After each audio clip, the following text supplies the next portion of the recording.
Good evening friends. जैसा कि मैं पहले ही अपलोड कर चुका हूँ फ्रेंच रेवोल्यूशन का फर्स्ट पार्ट, और आज हम देख रहे हैं फ्रेंच रेवोल्यूशन का सेकंड पार्ट। तो पिछले लेक्चर में हमने जाना था कि जो लुई 16 था वो कुछ रिफॉर्म्स करना चाहता था, लेकिन वो रिफॉर्म्स कर नहीं पाया क्योंकि उसके अंदर एक इनेबिलिटी थी और हर बात पर अपनी पत्नी मैरी एंटोनियो की सलाह लेता था, जो कि उसको सलाह भी गलत देती थी। तो इसके बाद क्या हुआ कि फ्रांस के ऊपर लगातार हो रहे युद्धों के कारण डेप्ट भी था, जो कि मैं फर्स्ट लेक्चर में बता चुका हूँ। और जो सारे टैक्सेस हैं वो किस पे लगते थे? थर्ड स्टेट पे। तो जिससे एक थर्ड स्टेट में आक्रोश था। जो लुई 16 था वो काफ़ी बोल्ड रिफॉर्म्स चाहता था, लेकिन वो इनेबल था। इसके लिए उसने प्रयास भी किया। जैसे 5 मई 1789 को, यानी कि 5 मई 1789 को उसने एक जो जनरल स्टेट की बैठक बुलाई। और ये बैठक कब हुई? 175 साल बाद हुई। यानी कि तब तक 175 साल पहले इसका एक सुप्रीम पार्लियामेंट, जिसे जनरल स्टेट बोला जाता था, उसका कंसेप्ट आया, लेकिन 175 सालों तक इसको कभी बुलाया ही नहीं गया।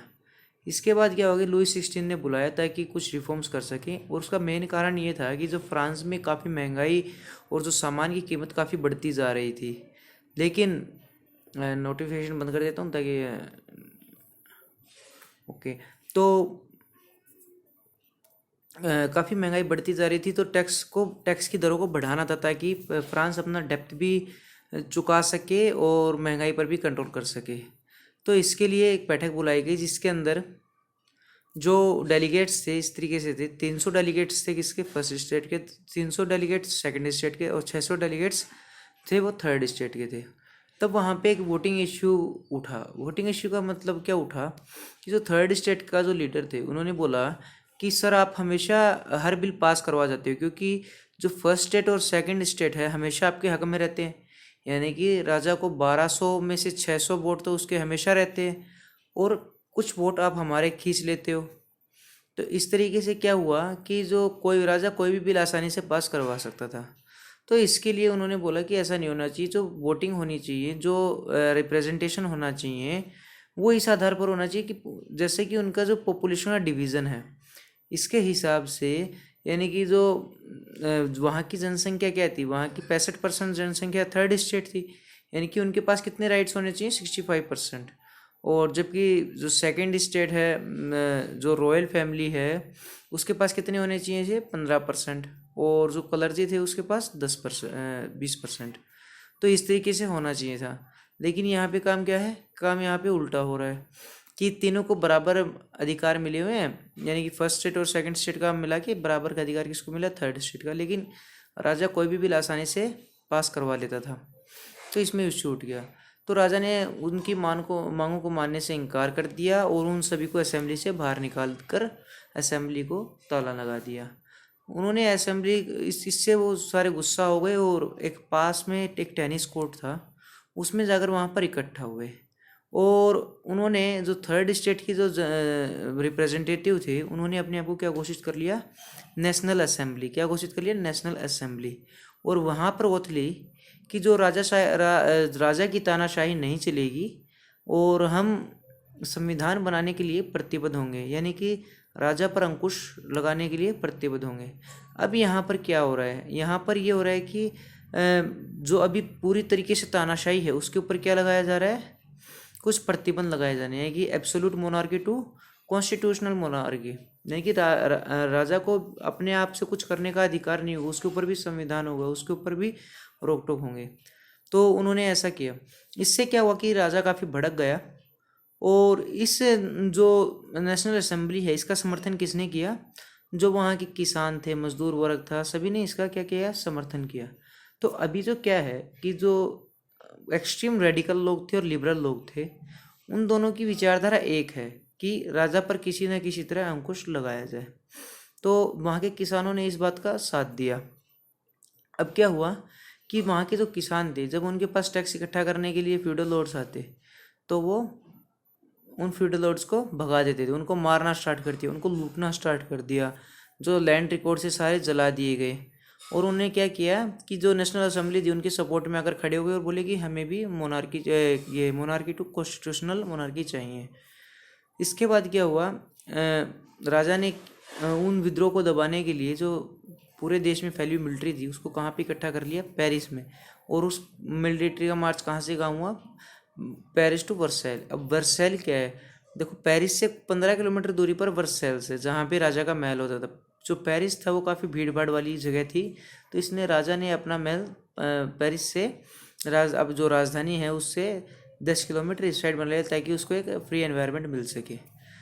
दूसरी क्या थी कि जिस ऐसी घटनाओं से लगातार बढ़ती जा रही थी, और जब राजा ने मिलिट्री द्वारा उन आंदोलनों को दबाने की कोशिश की तो जो वहाँ की जनता थी वो और भड़क गई, और उसने जुलाई के महीने में 14 तारीख को जो बास्टिल का किला था उसको ध्वस्त कर दिया। उसके पीछे की कहानी ये है कि उनको कुछ इन्फॉर्मेशन मिली थी कि जो बास्टिल का किला है उसमें राजा ने बहुत सारे जो हथियार छुपा रखे हैं, अगर हम उन हथियारों को लूट लेते हैं तो हमारा आंदोलन काफ़ी क्रांतिकारी और काफ़ी शानदार रहेगा। तो इसी मंशा से उन्होंने बास्टिल की जो दीवारें हैं उनको तोड़ दिया था। दूसरी एक ये भी माना जाता है कि जो बास्टिल में जो जेल थी उसमें कैफी जो कैदियों को काफ़ी यातनाएं दी जाती थी, तो उन कैदियों को बचाने के लिए भी बास्टिल का किला ध्वस्त कर दिया गया। और जो बास्टिल का किला था उसको राजा की जो दमनकारी नीतियों का एक सिंबल माना गया। तो इसलिए लोगों का जन आक्रोश इतना था कि बास्टिल के किले की एक एक ईंट लोगों ने मार्केट में उखाड़ कर बेच दी। और उस दिन को तानाशाही को दबाने के लिए आज तक फ्रांस में बास्टिल डे रिप्रेजेंट सेलिब्रेशन किया जाता है। इसके आगे हम चलते हैं। जैसे जैसे जुलाई जो सेना के बीच और आंदोलनकारियों के बीच संघर्ष जारी था, इसके बाद क्या हुआ कि अगस्त में एक डिक्लेरेशन आया। किसकी तरफ से आया? नेशनल असेंबली कौन थी? Third state. उन्होंने कहा कि जो यहाँ पे ह्यूमन बींग्स हैं उनको कुछ अधिकार होने चाहिए। कैसे कैसे अधिकार? लिबर्टी यानी कि स्वतंत्रता, उनके पास भूमि का अधिकार होना चाहिए। जो फ्यूडलिज्म है ना उनका अधिकार नहीं होना चाहिए फ्यूडलिज्म का, यानी कि जो वहाँ पे खेती किसान लोग उनके अपनी प्रॉपर्टी के ऊपर अधिकार होना चाहिए। सरकार की प्रतिबद्धता होनी चाहिए कि उनकी सिक्योरिटी कर सके, इसलिए उन्होंने एक नेशनल गार्ड्स की भी स्थापना की थी उसी टाइम। और उन्होंने बोला कि जो सभी लोग हैं उनको समान दर्जा दिया जाना चाहिए, यानी कि जो फर्स्ट स्टेट, सेकंड स्टेट और थर्ड स्टेट बनाई गई हैं इनको समान दर्जा होना चाहिए। अच्छा, इस बिल को क्या बोला गया? इस बिल की तुलना मैग्ना कार्टा से की गई। किससे की गई? मैग्ना कार्टा से। दूसरा यूएस बिल ऑफ फ्रीडम या यूएस बिल ऑफ राइट से की गई। तो अच्छा, जो अगस्त डिक्लेरेशन थी उसी में बोला कि हम लोगों को स्वतंत्रता देंगे, उनको ज़मीन का अधिकार देंगे, उनको सिक्योरिटी देंगे और इनको इक्वालिटी देंगे, और साथ साथ में हम संविधान बनाने के भी प्रतिबद्ध रहेंगे। अच्छा, इसमें क्या हुआ कि जो फ्यूडलिज्म था उसको पूरी तरीके से ख़त्म कर दिया गया, यानी कि जो सामंतवाद था उनको ख़त्म कर दिया गया। सामंतवाद क्या होता है कि कुछ गांव के ऊपर एक व्यक्ति नियुक्त किया जाता है जो उसका टैक्स कलेक्ट करता है, उसको सामंत बोलते हैं। सामंत बनने के लिए बोली लगाई जाती थी। जो यह बोलता था कि मैं सबसे ज़्यादा टैक्स कलेक्ट करूँगा उसको क्या बना जाती था? उस जगह का सामंत। तो इसमें दमनकारी नीतियाँ रहती थी, क्योंकि ज़्यादा टैक्स इकट्ठा करने की होड़ में लोग जो सामंत थे उनको किसानों के ऊपर दमन करते रहते थे, तो इसलिए उसको ख़त्म किया गया। अच्छा, जो टैक्स थे वो सिर्फ थर्ड स्टेट पर लागू थे, उनको तीनों स्टेट्स पर लागू किया गया समान तरीके से। फिर जो क्लर्जी थे उनकी संख्या काफ़ी थी, तो बोले कि आपका सरकार में धर्म में काफ़ी हस्तक्षेप रहता है, तो आप सब इनको छोड़कर क्या करो कि सिविल जो ऑफिसर्स हैं उनका काम करेंगे, यानी कि आप लोगों की देखभाल करेंगे। जो आपका जो धर्म आपको सिखाता है, काम करने को बताता है, आप उसी को करेंगे। जिससे क्या हुआ कि पोप नाराज़ हो गए, बोले कि हम सिविल का काम क्यों करें। अब कोई नेता को आप बोलोगे कि कोई आईएएस का या आईपीएस का एसडीएम का काम करोगे तो क्या वो मान लेगा? नहीं मानेगा। तो ऐसा ही कुछ था, तो उन्होंने मना कर दिया, जिससे पोप नाराज़ हो गए। अच्छा, जो राजा उन्होंने क्या किया कि राजा पर भी कुछ प्रतिबंध लगाए कि आप ऐसे किसी तरह के सेना के माध्यम से आंदोलनों का दमन नहीं कर सकते, आप किसी ऐसे माध्यम से सेना को नहीं बुला सकते, या फिर किसी को बेवजह सज़ा नहीं दे सकते, ऐसे कुछ फैसले नहीं ले सकते जिससे महंगाई दर बढ़े या फिर फूड की शॉर्टेज हो। तो यानी कि राजा पर भी अंकुश रखा गया। इसके बाद एक सिटीज़न की परिभाषा दी। इसमें बोला गया कि जो भी 25 वर्ष से आयु से ऊपर है वही फ्रांस का सिटीज़न है। इसमें महिलाओं को जो पैसिव सिटीजन माना गया, यानी कि द्वितीय श्रेणी की सिटीजन माना गया। फर्स्ट में कौन माना गया? जो 25 वर्ष से अधिक आयु के पुरुष थे। और जो महिलाओं को क्या माना गया? द्वितीय जो श्रेणी का, जिसमें स्लेव्स आते थे, यानी कि नौकर चाकर आते थे, उसमें एक्चुअली जो सिटीजन थे वो 25 वर्ष से आयु के ऊपर थे और जिनके पास भूमि भी होती थी। अब मान लो जिनके पास भूमि नहीं है, वो किसी ना किसी तरीके से स्लेव मिले, स्लेव होंगे यानी कि दास होंगे दूसरे, वो कौन सी दर्जे के सिटीजन थे? सेकंड सिटीजन थे। अच्छा, मैं नेशनल गार्ड्स के बारे में बता चुका हूँ। इसके बाद क्या हुआ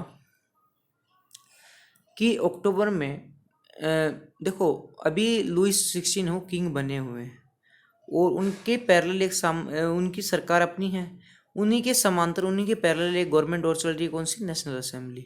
अभी क्या हुआ कि अक्टूबर 1789 में एक अफवाह फैली कि जो वहाँ की महारानी है मैरी एंटोनिया, उन्होंने एक पार्टी रखी है, उनका बर्थडे है और उनकी बर्थडे पार्टी है, जो कि एक सिर्फ रूमर थी। तो वहाँ से 7,000 जो पेरिस से 7,000 महिलाओं ने किसकी ओर कूच किया? वर्सेल्स की ओर कूच किया। वर्सेल्स में क्या था? उसका उनका जो किला, उनका जो महल था वो वर्सेल्स में था। और अपने सभी औजार ले लिए, जैसे भाला, कड़छी, जो भी रसोई के हों या फिर खेती के हों, सभी औजार लेकर चल पड़े। कहा किसको? राजा और ये रानी को मारने के लिए। लेकिन जब वहाँ पे पहुँचे तो उन्हें पता लगा कि ये सिर्फ अफवाह थी। लेकिन उनका गुस्सा ये था कि जो राजा है या फिर रानी है वो हमारी सिचुएशन समझ नहीं पा रहे, यहाँ वो अपनी शान और शौकत में गुम हुए बैठे हैं, उनको रियलिटी नहीं पता कि देश में क्या हो रहा है। तो उन्होंने जो रॉयल फैमिली थी उनसे बोला कि आप जो आपका पेरिस में महल है अब से वहाँ रहेंगे। और ये जो ऑर्डर था वो नेशनल असेंबली ने भी पास किया कि जो राजा को वर्सेल्स का महल खाली करके अपने पेरिस के महल में आना पड़ेगा, क्योंकि वो वहाँ पे रहकर पेरिस के लोगों की दशा काफ़ी देख सकेंगे। अच्छा, जो बढ़ती हुई कीमतें हैं उनके ऊपर भी रिव्यू लेंगे, और जो बढ़ती हुई महंगाई दर है, इन्फ्लेशन है, उसके ऊपर भी राजा विचार करेंगे। अभी क्या था, जो सब कुछ चल रहा था वो नेशनल असेंबली के कंट्रोल में था, क्योंकि नेशनल गार्ड्स भी उन्हीं के थे, उनके पास ही फौज थी। राजा का सिर्फ अस्तित्व मात्र भर था, उनकी कोई पावर नहीं थी। अभी क्या हुआ कि संविधान बन रहा था लगातार। अभी क्या हुआ कि कुछ लोगों की कुछ डिमांड थी, जैसे मजदूर वर्ग की अपनी डिमांड थी, व्यापारी वर्ग की अपनी डिमांड थी, जो शिक्षित वर्ग था जैसे टीचर्स वगैरह, इनकी अलग डिमांड्स थी। तो क्या हुआ कि पहले तो उनका उद्देश्य सेम था, लेकिन अभी भिन्न भिन्न होने लगा। तो इससे क्या हुआ कि काफ़ी संगठन बन गए, जैसे टीचर्स का अलग संगठन बन गया, मजदूरों का अलग संगठन बन गया, व्यापारियों का अलग संगठन बन गया। तो इसमें सबसे ज़्यादा दो फेमस जो संगठन थे, जैकोबिन्स और जिरोंडिन्स। जिरोंडिन्स कौन थे? वो लिबरल थे, यानी कि राइट विंग के थे। और जो जैकोबिन्स थे वो क्या थे? लेफ्ट विंग के। लेफ्ट और राइट विंग्स क्या होता है कि जो जैकोबिन का क्लब था, जो लेफ्ट विंग था, वो चाहता था कि राजशाही को पूरी तरीके से हटा दिया जाए। लेकिन जो जिरोंडिन्स थे वो चाहते थे कि हमें एक ब्रिटेन की तरह अपने देश में भी एक सत्ता स्थापित करनी होगी, जिसके अंदर जो हेड ऑफ द स्टेट होगा कौन होगा? राजा होगा। लेकिन उसके ऊपर अंकुश लगाने के लिए संविधान होगा। जैसे बोल देंगे कि जो मोनार्की यानी कि कॉन्स्टिट्यूशनल मोनार्की होगी, यानी कि संविधान का कंट्रोल होगा राजा के ऊपर। लेकिन जैकोबिन्स क्या चाहते थे कि जो हमारा देश होगा पूरी तरीके से रिपब्लिक होगा और यहाँ के हर रिप्रेजेंटेटिव चुना जाएगा और अपनी मनमानी से कोई कुछ भी नहीं कर सकता और संविधान सर्वोपरि होगा। तो दोनों की अलग अलग मांगे थी। तो इसमें क्या हुआ कि दोनों के बीच में क्लैश होना स्टार्ट हुआ। अच्छा, जो जैकोबिन्स थे उन्होंने ये बोला कि हमें अगर मान लो जो लिबरल्स हैं यानी कि जो जिरोंडिन्स जो क्लब है उनकी सरकार बनती है, तो जो सत्ता है वो मिडिल क्लास के पास चली जाएगी। मजदूर का तो तब भी शोषण होता रहेगा, इससे मजदूरों की ज़िंदगी पर तो कोई प्रभाव नहीं पड़ेगा। तो उसके लिए जैकोबिन्स ने आवाज़ उठाई। जो जैकोबिन्स क्लब का जो लीडर था वो कौन था? मैक्सिलिन डी रॉबिस्पियर। आप रॉबिस्पियर याद रखें, काफ़ी है। इसके बाद क्या हुआ, महिलाओं ने भी जैसे जो मार्च हुआ था जो वुमेन मार्च ऑन वर्सेल्स, उसके बाद उनका भी एक क्लब बन गया, society of revolutionary Republic women, यानी कि रेवोल्यूशनरी रिपब्लिक वुमेन के नाम से क्लब बन गया था। लेकिन वो इतना एक्टिव नहीं रहता था, दो ही ज़्यादा एक्टिव रहते थे, जैकोबिन्स और जिरोंडिन्स। तो जैकोबिन्स की क्या पहचान थी कि वो अपने आप को मज़दूरों का मसीहा, जो रॉबिस्पियर अपने आप को मज़दूरों का मसीहा मानता था और वो बोलता था कि हमें तृतीय श्रेणी का व्यक्ति बोला गया है, तो हमें इससे ऊपर उठना है। जो उनकी यूनिफॉर्म होती थी वो क्या रहती थी, उनको जो मजदूर, उस समय फ्रांस में कल्चर था कि जो मजदूर वर्ग है वो फुल पैंट पहनते थे, और जो क्लर्जी वगैरह थे, जो नोबलिस्ट थे, वो क्या करते थे, हाफ पैंट पहनते थे। तो जो जैकोबिन्स भी मतलब उन्होंने भी अपना एक ड्रेस कोड बना लिया ग्रुप का, जिसके अंदर सिर पर लाल टोपी, वाइट शर्ट और ब्लू पैंट होती थी। और आप अगर गलियों में कुछ ऐसा कपड़े पहन के लोग घूम रहे थे, आप आसानी से पता लगा सकते थे कि जैकोबिन्स क्लब के मेंबर कौन है। अभी क्या हुआ कि जब इनकी विचारधारा, यानी कि लेफ्ट विंग क्या चाहती थी, रिपब्लिक, और राइट विंग क्या चाहती थी, कॉन्स्टिट्यूशनल मोनार्की, तो इनके बीच में भी क्लैशेस होने लगे। अब जो लिबरलिज्म थे, जो वो कौन थे, नेशनल असेंबली के लोग, इनके बीच में भी काफ़ी क्लैशेस हुए। लेकिन उनके पास जो नेशनल गार्ड्स थे, किसके पास, राइट विंग्स के पास, उनसे ये हर बार आंदोलन दबा दिए जाते। तो एक बार क्या हुआ कि राजा दोनों से ही काफ़ी परेशान था, क्योंकि दोनों में ही राजा को काफ़ी चुनौतियों का सामना करना पड़ता। तो वो अपनी पत्नी के साथ ऑस्ट्रिया भागने लगा। तो जब राजा भाग रहा था, तो वहाँ के लीडर्स थे, जो राइट विंग के लीडर्स थे, उन्होंने उनको पकड़ लिया। लेकिन इससे एक जो नेगेटिव हवा फैल गई देश में कि राजा तो चाहता ही नहीं देश का भला करना, तो हमें राजा की ज़रूरत ही नहीं, जिससे जो लेफ्ट विंग है उनको बल मिला। फिर इनके बीच में एक समझौता हुआ, जिसमें लेजिस्लेटिव में भी कुछ सीटें जो मजदूर वर्ग हैं, यानी कि जो आप एक तरीके से बोलते हैं लेफ्ट विंग है, उसके लिए निर्धारित कर दी गई, और बाकी पे स्वतंत्र चुनाव होने थे। तो इससे क्या हुआ कि एक सामंजस्य बैठा बीच में, और लेफ्ट विंग ने भी अपनी एक जो बात थी, जैसे कि वो रिपब्लिक चाहते थे, वो भी मान गए कॉन्स्टिट्यूशनल इसके लिए, कॉन्स्टिट्यूशनल मोनार्की के लिए। लेकिन अल्टीमेट वो चाहते थे कि जैसे ही हम सत्ता में आएंगे तो राजा को उखाड़ फेंकेंगे।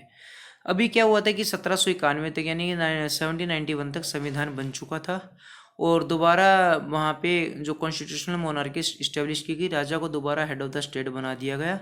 लेकिन जब जैसे ही राजा को हेड ऑफ द स्टेट बनाया गया, तो दोनों से ही परेशान था, जैकोबिन और जिरोंडेंस, क्योंकि दोनों ही उसको दबाना चाहते थे। तो उन्होंने सहयोग मांगा कि हम किस तरीके से अपनी जो राजशाही सेना उसको इकट्ठा कर सके। अगर आप युद्ध का साजो सामान में अगर सहायता करते हैं, तो हम इन दोनों क्लब्स को हरा देंगे। तो इसके लिए उसने ऑस्ट्रिया और पर्शिया से समझौता किया, जिस समझौते को क्या बोला गया, डिक्लेरेशन ऑफ पिलनीड्स। क्या बोला गया, डिक्लेरेशन ऑफ पिलनीड्स। इसके बाद जैसे ही वहाँ के लोगों को पता चला कि राजा ने ऐसे ऐसे सहयोग मांगा है, तो तत्काल जो नेशनल असेंबली थी, जो अब लेजिस्लेटिव असेंबली बन चुकी हैं, उन्होंने ऑस्ट्रिया और पर्शिया पर वॉर डिक्लेयर कर दिया। क्या डिक्लेयर कर दिया, वॉर डिक्लेयर कर दिया। लेकिन जो ये लेजिस्लेटिव असेंबली है वो काफ़ी दिन तक चल नहीं सकी, क्योंकि जो इसमें डिफरेंट ग्रुप थे, जैसे कि लेफ्ट विंग, राइट विंग्स, और इनमें भी काफ़ी छोटे छोटे ग्रुप्स बन गए थे। सबकी डिमांड अलग अलग जैसी थी। और दूसरे मोर्चे पर जो नेशनल गार्ड जो सेना थी, वो किन से युद्ध लड़ रही थी, ऑस्ट्रिया और पर्शिया से। तो आज के लेक्चर में इतना ही। एक थर्ड लेक्चर हो रहेगा, जिसके अंदर हम इसको पूरे को समअप कर देंगे। Thank you. और जो ये मैं स्लाइड्स के माध्यम से इसलिए नहीं पढ़ाना चाहता, क्योंकि आपको एग्ज़ाम के पॉइंट ऑफ व्यू तैयारी करनी है। तो अगर आप एग्ज़ाम में बैठेंगे तो आपको पॉइंट्स याद होना काफ़ी ज़रूरी है। स्लाइड आपको इंटरेक्टिव वे देगी, लेकिन आपकी लर्निंग्स के लिए एक यूपीएससी के क्लास नोट्स मैं लेकर आया हूँ, तो आप इनको डिटेल में पढ़ें और भरोसा रखें, और उम्मीद है आप हमसे जुड़े रहेंगे। Thank you.